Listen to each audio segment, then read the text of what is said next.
बिस्मिल्लाहिर्रहमानिर्रहीम नहमदुहु व नुसल्ली अला रसूलिहिल करीम अम्मा बाद। मोहतरम नाज़रीन इकराम, व्हाट्सएप पर जो है एक साहिब ने कमेंट किया, अस्सलामु अलैकुम हज़रत, अब्दुल हक़ नाम रखना कैसा है? वालेकुम अस्सलाम व रहमतुल्लाहि व बरकातुहू। बहुत अच्छा है, अब्दुल हक़ करके बच्चे का नाम रखा जा सकता है।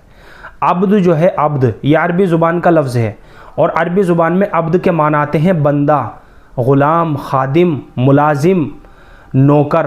ये सारे के सारे माना जो है ये अब्द के माना है और इसकी जमा इबाद आती है। अब्द की जमा इबाद आती है। इसके अलावा हक़ जो है बड़े हाके और बड़े काफ के तलफ़ुज़ के साथ हक़, ये अल्लाह ताला के सिफ़ाती नामों में से एक नाम है। ये भी अरबी ज़ुबान का लफ्ज़ है और अरबी ज़ुबान में हक़ के माना आते हैं सच, सिद्क़, लायक, वाजिब, दुरुस्त और ठीक।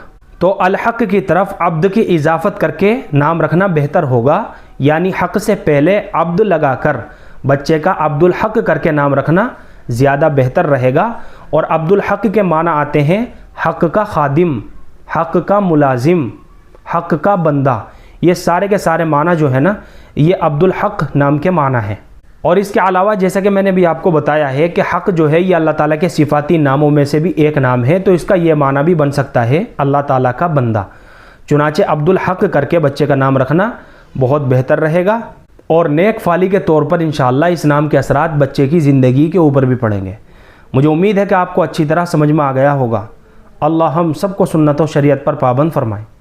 फ़क़त वल्लाहु आलम।